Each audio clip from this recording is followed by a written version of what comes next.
중에서도 그래도 축구를 제일 좋아합니다. 축구 중에서 제일 좋아하는 선수가 있다면 대한민국 대표 선수 중에서는 기성용 선수를 좋아합니다.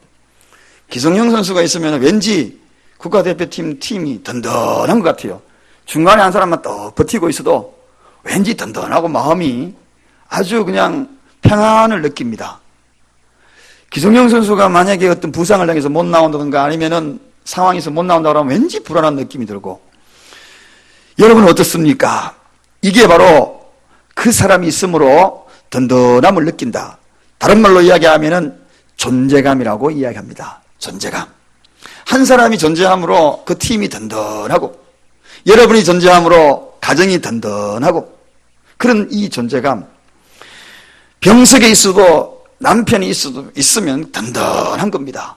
아직도 나를 위하여서 한 번 눈이라도 마주쳐 줄 수 있는 그런 남편이 있다. 든든해요. 그렇지 않습니까? 그런 경험을 많이 하셨지요. 또 남편이 살아계시는 그 순간 그것만 생각해도 가슴이 어디 가도 마음이 그래도 뿌듯해요. 속 썩이는 남편이 있어도 그래도 내 남편이 있지. 든든한 거예요. 그래서 좀 속 썩이더라도 미워하지 마시고 오늘 저녁에 엉덩이 도닥도닥 두들겨 주시기 바랍니다. 그래도 당신이 있으니까 그래도 힘이 있다. 우리 장모님이 그러셨어요. 우리 장인 어른이 살아계실 때에 젊을 때에 좀 힘들게 많이 했거든요. 그리고 마지막 돌아가시기 전에는 물론 예수 믿고 천국을 가셨지만, 그런데 막상 살아계실 때는 그래도 제일 촌수로 따지면 위인데 우리 장모님한테 동생들이 인사도 오기도 하고 명절 때라고 해도 언니 하고 전화가 오더니만 장인들은 돌아가시니까요 국물도 없더래요. 소식도 없더래요. 그래서 그래도 내 남편이 그래도 살아있을 때가 참 좋았구나. 여러분, 그런데 이 존재감이 있다는 것만으로도 굉장히 감사한데 중요한 것은 아버지가 있어도 존재감이 없는 것이 문제입니다. 어머니가 있어도 존재감이 없는 것이 문제예요. 자식이 있는데도 불구하고 이게 자식이 존재감이 없는 게 문제입니다. 성도이면서도 존재감이 없는 것이 이게 문제예요. 직분자이면서도 존재감이 없는 것이 이게 문제예요. 여러분, 저는 며칠 전에 우리 여기 가까운 병원에서 오랫동안 간병하다가 그 환자 때문에 저 멀리 인천 저 멀리 병원을 옮겨서 간 한 분이 계셨어요. 제가 이 교회에 부임해 오면서 한 6, 7개월 지나면서 그분이 우리 교회에 오시더니만 한 3년 동안을 우리 교회에 다니셨어요. 그러면서 새벽에도 나오고 그리고 예배 때마다 나와서 하나님 앞에 예배 드렸는데, 근데 그분이 이제 환자가 병원을 옮기기 때문에 간병인이니까 옮겨야 되잖아요. 옮기는데 사랑이 너무너무 우리 사랑교회의 사랑이 너무너무 커서 그걸 끊기가 너무 아쉬워서 이야기하면 너무 크게 슬플 것 같아서 소리 없이 가야 되겠다. 그래서 병원도 안 가르쳐주고 그렇게 병원을 옮긴 겁니다. 제가 어느 날 나와가지고 얼마나 가슴이 섭섭하던지 그 자리가 계속 흩어 보이는 겁니다. 찾으려고 전화번호는 알아가지고 이렇게 수소문을 했지만 알 수가 없었어요. 그런데 제 아내하고 이렇게 카톡을 이렇게 문자를 주고받다가 그분이 실수로 거기가 거기 아닌가요? 아니 여긴데 그러고 병원 이름이 탁 나온 거예요. 그래서 지난 목요일날 알고 병원을 찾아갔습니다. 찾아가니까 깜짝 놀래가 눈물부터 푹 쏟아지더라고요. 그래서 같이 그분을 안았어요. 그런데 그분이 그렇게 이야기하면서 우리 교회에 한 3년간 이 교회 다니면서 성도도 등록도 할 수 없는 입장이라서 등록은 못하고 계속 그저 우리 교회만 출석만 하신 겁니다. 그런데 그렇게 정이 들어서 지난 이야기를 쭉 하면서 이 교회에서 너무 은혜 받은 일들을 이야기를 하는 겁니다. 그것은 다른 것이 아니라 어떤 사람이 이렇게 새벽에도 와보고 예배 시간에 와보니까 한 사람씩 자꾸 변해가는 사람을 보게 되었대요. 3년 동안에. 전에는 안 그랬는데 그 사람이 자꾸 신앙이 변해가는 보니까 하면서 감동이 오고, 그리고 마음의 감동 그 자체를 보면서 계속 지켜보면 하나님 앞에 감사를 드렸대요. 그리고 또한 목자를 보았대요. 목원을 관리하는 그 목자를 보면서 너무 감동을 받고 저렇게 하는구나.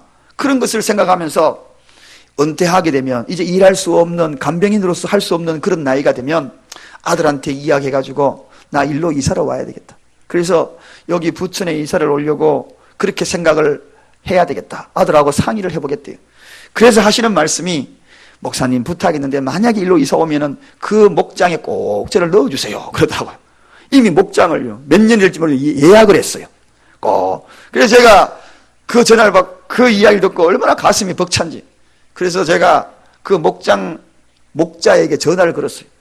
이런 분이 언젠가는 될지 모르지만 우리 교회 이사를 오면 그 목장을 원하니까 그 목장 꼭 받아주세요. 그래가 예 그러시더라고요. 여러분, 저는 생각했어요. 우리 교회 어느 성도님들이 이렇게 존재감을 드러냈구나. 성도의 존재감이 그 마음속에 이 교회의 애착과 사랑이 남았어. 그가 정착할 곳을 찾고 마지막 순간을 사랑교회에서 정착해야 되겠다, 이런 마음이 들어갔다는 것입니다. 이게 존재감입니다. 우리 사랑교회가 이런 존재감 있는 교회가 되게 됨을 너무나 감사합니다. 그런 또 목자가 있게 된다는 것을 생각할 때 가슴이 벅찹니다. 너무너무 감사해요. 또 그렇게 변한 모습으로 존재감이 되었다는 것 자체를 생각하니까 지금도 가슴이 뛰기 시작합니다. 목회한 보람도 있고요. 너무나 하나님 앞에 감사했습니다. 여러분, 오늘 이 성경에도 정말 위대한 자신의 존재감을 드러낸 사람이 있습니다. 그 자가 누구냐? 바로 이삭이라는 사람입니다. 이 이삭이 오늘 자신의 존재감이 없을 때에는 인생을 살아가는 것이 누구에게도 영향력을 끼치지 못했어요. 그런데 그가 존재감을 확실히 드러내면서부터 놀라운 일들이 벌어집니다. 불황 중에서도 오히려 흥황을 맛보게 되고, 또 적자 가운데에서도 바로 흑자를 맛보게 되고, 위기 가운데에서도 많은 사람에게 소망을 주는 그러한 존재감을 드러내는 존재가 되었다는 것입니다. 이게 바로 이삭의 삶이었습니다. 그렇다면 저는 오늘 이삭의 이 이야기를, 말씀을 묵상하면서 저와 여러분들이 서두에 제가 말씀을 했듯이 우리에게는 그런 존재감이 있는데 그걸 알지 못하고 사랑한다는 것만큼 불쌍한 것이 없다. 아버지가 분명히 있는데 아버지의 존재감이 없다는 것만큼 안타까운 일이 없다는 것입니다. 마찬가지로 성도로서 그런 존재감이 엄청나게 내재되어 있고 잠재되어 있는데 그걸 알지 못하고 깨닫지 못하고 살아간다는 것만큼 불쌍한 게 없잖아요. 그래서 오늘 그 존재감 한번 끄잡아내 보려고 합니다. 이삭을 통하여 끄잡아내서 나의 것으로, 우리의 것으로, 우리 교회의 것으로, 여러분의 것으로, 우리 모두의 것으로 그 존재감을 우리의 마음속에 간직하기를 바랍니다. 그리고 오늘 성경에서 어떤 이삭이 존재감을 드러내는가? 그 본문의 말씀 26절, 27절에 소개되듯이 영적인 권위가 있는 존재임을 이삭이 드러내기 시작합니다. 다른 말로 이야기하면 우리 성도들에게는 영적인 권위가 있다는 것입니다. 세상 사람들이 없는 특별한 권위가 있어요. 이게 바로 영적인 권위입니다. 성도는 예수 믿고 난 다음부터 하나님의 자녀라고 이야기합니다. 영접하는 자, 곧 하나님의 자녀가 되는 권세를 가졌다고 했습니다. 그때부터 우리에게는 막강한 영적인 권위가 생긴 겁니다. 그 누구에게도 말할 수 없는 막강한 권세. 이 권위가 어떤 권위냐? 히브리서 11장 28절에 이렇게 38절에 이렇게 소개합니다. 음부의 권세가 이기지 못하고 세상이 감당치 못하는 권세가 있는 사람들, 이렇게 소개합니다. 그가 누구인가? 성도라는 것입니다. 음부의 세계가 우리를 이기지 못하고 또 세상이 우리를 감당할 수가 없다는 것입니다. 기독교인 성도가 한 사람 있으면 세상이 감당할 수 없는 그런 엄청난 권위를 가진, 영적인 권위를 가진 사람이 바로 성도라는 것입니다. 저와 여러분이라는 것입니다. 이 이야기는 다른 말로 이야기하면 세상의 어떤 환경도 성도가 이기지 못할 것이 아무것도 없다는 것입니다. 할렐루야! 우리의 어떤 외적인 요건도, 지옥 같은, 음부 같은 요건, 그런 것들도 우리를 감히 이기지 못한다는 것입니다. 우리를 감당할 수가 없다는 것입니다. 사랑하는 여러분, 그런데 작은 환경에 왜 그렇게 쉽게 무너지십니까? 그런데 왜 그렇게 사소하게 조그만 어려움이 닥치면 실망하고 낙심하고 구석에 쭈그리고 앉아있고 한숨만 쉬고 있습니까? 우리는 그런 존재가 아닙니다. 영적인 권위를 가진 자입니다. 세상이 감당할 수 없는 영적인 권위, 이 사실을 깨닫는 자에게 오늘 이와 같은 이삭의 놀라운 은혜가, 우리의 성도의 존재감이 다시 드러나는 놀라운 은혜가 있기를 바랍니다. 오늘 본문 말씀 26절, 27절에 우리가 내용을 읽고 이해하기 위하여서는 창세기 26장 전체를 이해할 필요가 있습니다. 이 내용에 보면은 초반부에는 이런 이야기가 소개되고 있습니다. 환경이 너무 이삭이 어려워졌어요. 흉년을 만납니다. 먹고 살려고 저기 블레셋 지방에 가가지고 한 사람 왕을 만납니다. 아비멜렉이라는 왕을 만나요. 그 앞에 가가지고 탁 가보니까 왕이 너무 무섭거든요. 자기 아내가 이쁜 것 같아가지고 그 왕이 자기 아내를 뺏을까 싶어서 자기 아내를 누이라고 속입니다. 얼마나 초라해집니까? 얼마나 초라한 이삭의 모습이 전반부에 기록이 되어 있습니까? 환경에 늘 굴복하고 무릎 꿇는 그런 인생이었습니다. 그때가 언제냐? 자기의 존재감을 알지 못했을 때, 내가 어떤 존재인지, 하나님이 자기를 택하였고 그리고 그를 통하여 이룩하고자 하시는 하나님의 뜻에 대한 존재감을 상실했을 때는 너무나 초라한 존재, 세상에 굴복하는 존재, 이끌려가는 존재, 무릎 꿇는 존재, 환경에 이끌려가지고 질질질질 끌려다니는 인재, 지질지질이 자기 자신을 비관하는 존재, 그런 존재가 바로 이삭이었어요. 그런데 오늘 본문 말씀은 완전히 반전이 됩니다. 그것은 뭔가? 자기의 존재감을 확인하는 겁니다. 영적인 권위가 어떤 사람인지, 내가 누구인지를 확인하면서부터는 상황이 급반전됩니다. 여러분, 오늘 본문 말씀 우리가 읽었던 내용이 바로 존재감을 확실히 자기의 것으로 확인한 다음에 이야기가 전개되는 내용입니다. 그런데 여기에 보면 과거에 이삭이 블레셋 왕에게 무릎을 꿇었잖아요. 그런데 반대로 그 블레셋 왕 아비멜렉이 이삭에게 와가지고 무릎을 꿇습니다. 제발 우리를 해하지 말고 우리와 화친하자고, 맹세하여 우리가 조약하자고 찾아오는 모습을 소개를 하고 있는 내용입니다. 이게 바로 26절, 27절입니다. 여러분, 성도가 존재감이 회복이 되면 세상이 우리 앞에 무릎을 꿇는 것입니다. 할렐루야. 그러나 내 존재감을 상실하면 세상 앞에 내가 무릎을 꿇는 겁니다. 오늘 어떻습니까, 여러분? 여러분은 세상 앞에 무릎을 꿇는 존재입니까? 아니면은 세상을 무릎을 꿇게 하는 존재입니까? 세상이 찾아와서 도와달라고 손을 내미는 존재입니까? 아니면은 세상 가운데 가서 도와달라고 내가 굴복하는 존재입니까? 하나님의 존재감, 영적인 권위가 있는 하나님의 백성들, 영접하는 자에게 하나님의 자녀가 되는 권세를 허락받은 자들, 이들에게는 막강한 영적인 권위가 있다는 것. 여러분, 세상을 굴복시키는 권위들이 우리에게 있음을 믿으시기를 주님의 이름으로 축원드립니다. 세상 사람들이 오히려 믿음의 사람 앞에 의존해야지, 믿음의 사람이 세상 앞에 가서 의존하는 존재들이 아니라는 이야기입니다. 그래서 우리는요, 세상 친구들 끌고 다니는 존재가 되어야 합니다. 어떤 분이 그래요. 아이고, 오늘 세상 친구가 어디 가자 그러니까 줄줄줄 딸려가요. 그런 존재감입니까? 적어도 우리 믿는 사람이 세상 존재, 그런 존재감으로 살아갑니까? 친구들이 끌고 간다고 끌려다니고, 그런 존재가 아니에요. 그렇게 가자는 존재가 아니라 그들을 끌고 오는 존재입니다. 할렐루야. 세상 사람들 친구들을 끌고 오는 존재지 끌려다니는 존재들이 아닙니다. 영적인 권위가 있는 사람들이, 적어도 하나님의 백성들이 끌려다니는 존재입니까? 그게 아니라는 이야기입니다. 이렇게 되고 저렇게 되고 안 믿는 사람들이 여러분을 끌고 다니는 것이 아니라 여러분이 그들을 영적인 권위로 끌고 다니고, 이삭이 존재감을 잃었을 때는 끌려갔지만 이삭이 존재감을 회복하니까 바로 이 아비멜렉 블레셋 왕이 와가지고 그를 앞에 무릎을 꿇고 이삭의 손에 의해서 그의 화친이 맺어지는 그런 역사가 있다는 것입니다. 사랑하는 여러분, 우리는 초라한 성도가 되어서는 안 됩니다. 끌려다니는 인생, 세상에 끌려다니는 인생이 되어서는 안 됩니다. 세상을 정복하고 다스리는 존재가 되어야 되는 것입니다. 할렐루야. 우리가 어떤 존재입니까? 바로 이런 존재감이 있는 하나님의 백성 아닙니까? 하나님의 자녀들 아닙니까? 이런 하나님의 영적인 자녀들의 권위를 우리는 절대로 상실하지 말자는 것입니다. 심지어는 다윗은 이런 고백을 합니다. 시편 23편 5절에 주께서 내 원수의 목전에서 내게 상을 베푸시고 기름으로 내 머리에 바르셨으니 내 잔이 넘치나이다 하는 말씀이 기록되어 있습니다. 이 이야기는 무슨 말씀입니까? 원수들이 떼거지로 몰려와도 나는 그 앞에서 여유자적하면서 상을 베풀고 잔치를 베풀고 음식을 먹는 여유가 있다는 것입니다. 이런 존재감이, 막강한 여유가 있는 이러한 존재감, 다윗이 역시나 하나님의 백성임의 그 존재감을 확실히 드러내는 그런 모습이 아닙니까? 우리는 조금만 어려운 세상적인 문제가 밀려와도, 군사가 아니라 한 가지 문제만 와더라도 밥상 차려서 밥맛이 뚝 떨어지고 잔치를 벌이기는커녕 모든 것을 포기해야 되겠다 푸념하고 그런 존재가 아니에요. 오늘 이 다윗의 모습처럼 오히려 더 그런 일이 있을 때도 여유자적할 수 있는 하나님의 백성다운 그런 존재감이 저와 여러분의 있기를 주님의 이름으로 축원드립니다. 요한일서 5장 4절에 보니까 세상을 이기는 승리는 이것이 곧 우리의 믿음이라. 특성합니다. 이 존재감에 믿음이 있는 저와 여러분이 되십시다. 할렐루야. 저를 한번 다 보시기 바랍니다. 눈을 번쩍 뜨고 보시기 바랍니다. 여러분이 누구십니까? 하나님의 자녀임을 믿으시기 바랍니다.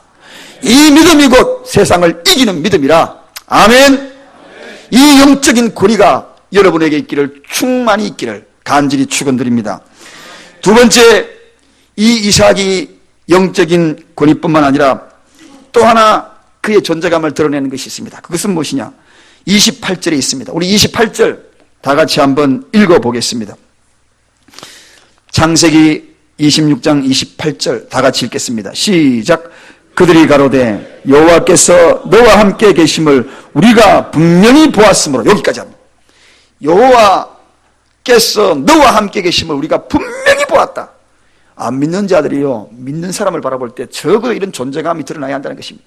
직장생활하면서 안 믿는 사람들과 어울려 있으면서 그 가운데에 안 믿는 자들이, 야, 너는 하나님이 함께하는 걸 확실히 보여주는구만, 이런 존재감이 있어야 한다는 것입니다. 할렐루야. 하나님이 함께하는 이 존재감이 우리에게는 이미 허락되어졌습니다. 이 사실을 깨닫지 못하고 살아간다면 만큼 불쌍한 것이 어디 있겠습니까?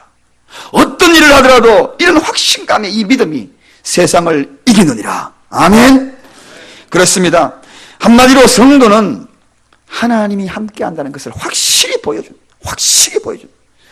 제가 확실히, 그러니까 옛날 김영삼 전 대통령이 생각나는데 오늘 아침에 돌아가셨대요. 인생 무상합니다. 권력도 다 떠나가는 거예요. 근데 확실히 보여주는 겁니다. 죽음도 언젠가는 인간은 확실히 돌아오는 거예요. 오늘 우리가 확실히 보일 게 뭡니까? 하나님의 사람, 즉 하나님이 함께하는 걸 확실히 보여주는 것입니다. 안 믿는 자들이 보고, 야, 너 정말 하나님이 함께하는 사람이다. 하나님이 우리와 함께하는 것을 보여주는 자가 바로 성도의 존재감이라는 것입니다. 믿는 자에게는 표적이 있으리라 예수님이 말씀했거든요. 저와 여러분에게는 반드시 하나님이 함께 하심의 존재감이 분명히 있다는 것입니다. 내재되어 있다는 것입니다. 그래서 29절에 보면 너희는 우리를 해치지 말라. 너가 정말 무섭구나. 해치지 말고 우리를 조용히 화치 맺고 돌려버려달라고 이렇게 애근하는 모습을 봅니다. 하나님이 함께하는 존재니까. 여러분, 애굽에서 이스라엘 백성들이 얼마나 종살이 합니까?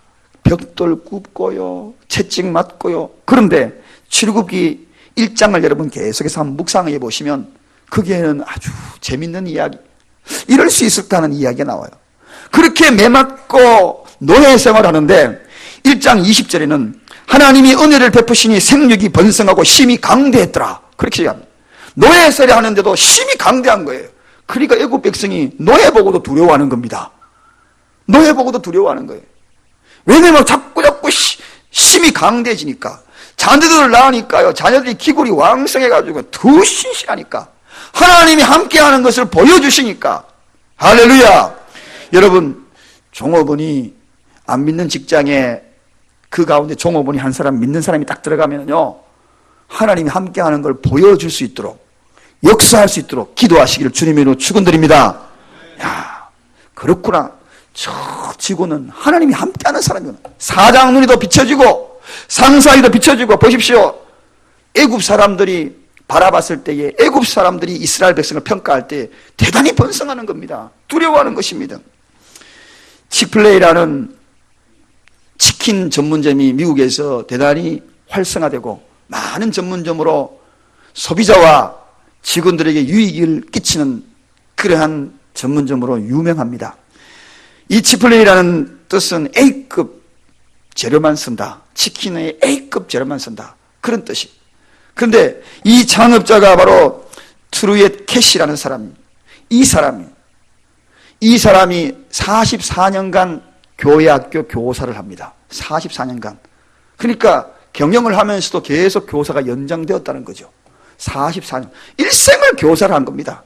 적어도 우리 교회는 이런 사람이 한번 나오기를 바랍니다.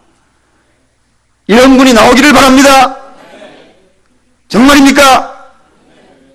아멘. 정말 그렇습니다. 하나님이 이 사람과 함께함으로 이 사람이 이 교회 학교를 하면서요, 아이디어를 얻은 겁니다.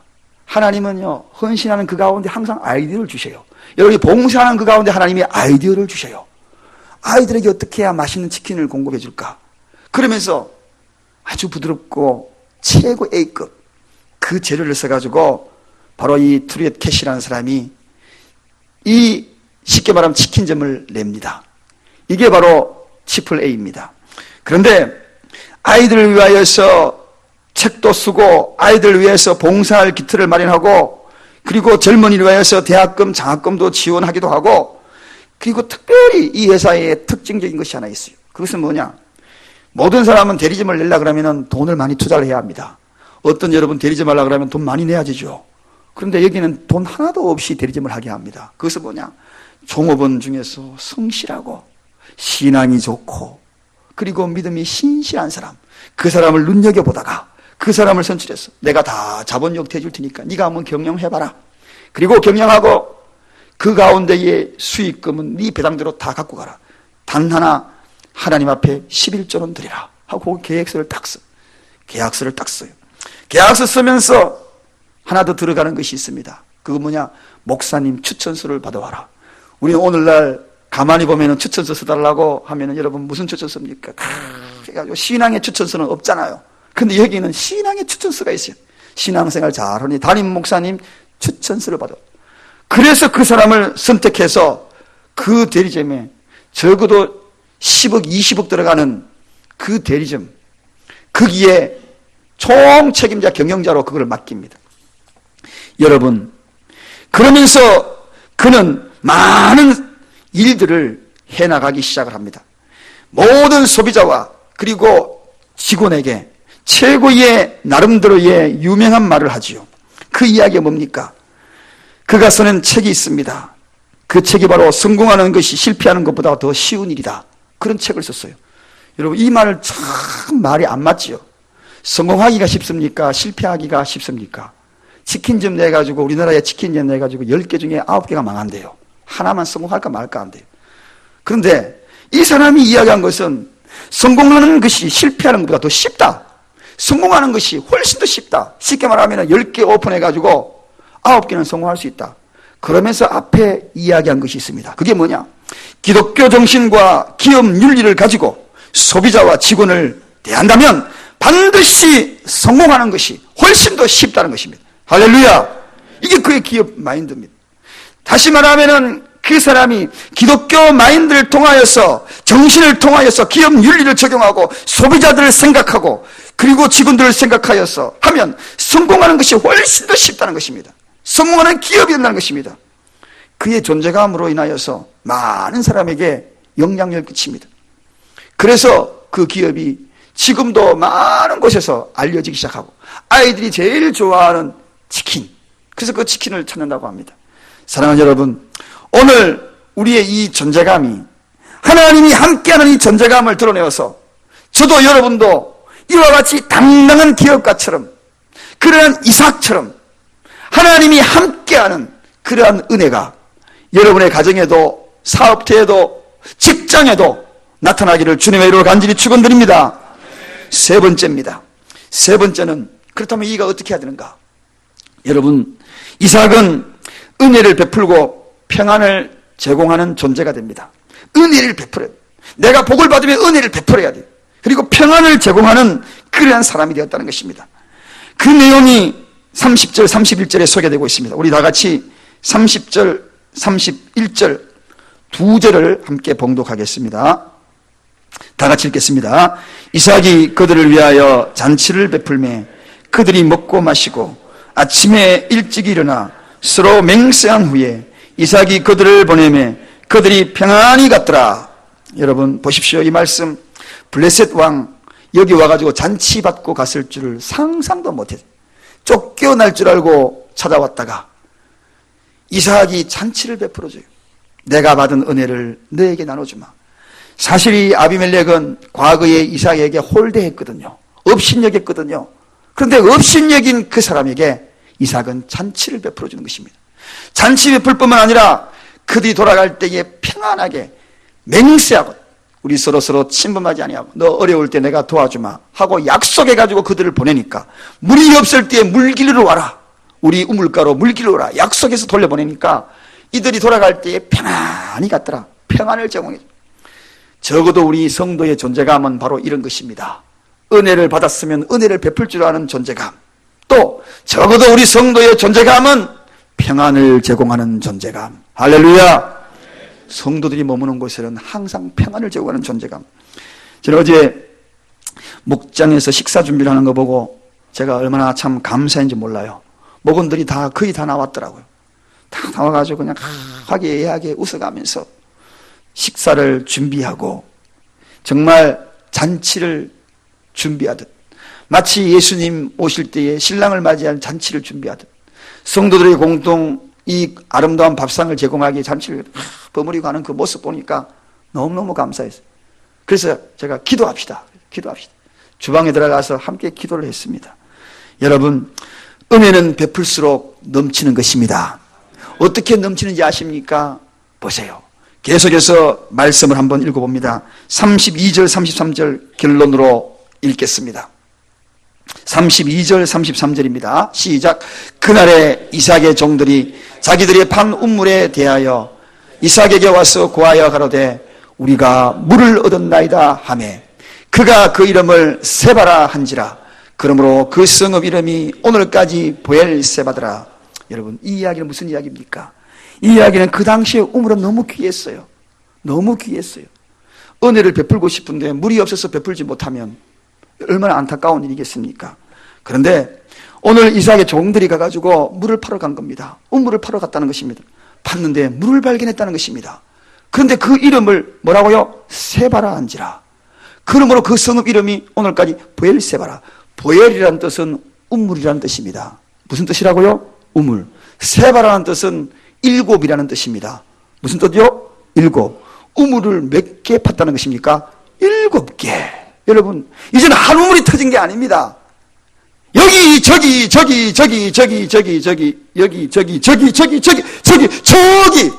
우물이 터진 겁니다. 할렐루야.